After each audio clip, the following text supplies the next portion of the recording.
各位，高等法院拒絕就反修例運動歌曲《願榮光歸香港》批出臨時禁制令。國安處就拘捕多2名香港眾志前黨員，調查黃店平台懲罰咪勾結外國勢力案。袁弓夷嘅子女袁彌昌、袁彌望同埋佢嘅媳婦容海恩亦被帶走，係首名立法會議員、建制派成員被警方國安處調查。之後轉睇國際方面，俄軍喺俄羅斯南部擊落烏克蘭導彈。俄羅斯總統普京表示，將會同非洲推動多極權力世界秩序。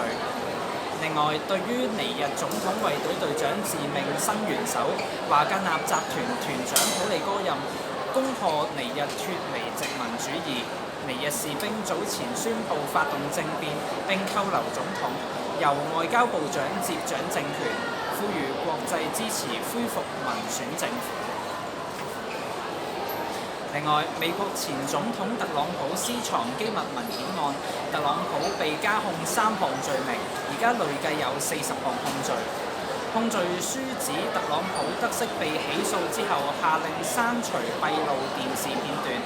同案亦出現第3人被起訴，佢係海湖莊園嘅工人。呢一節新聞簡報完啦，再會。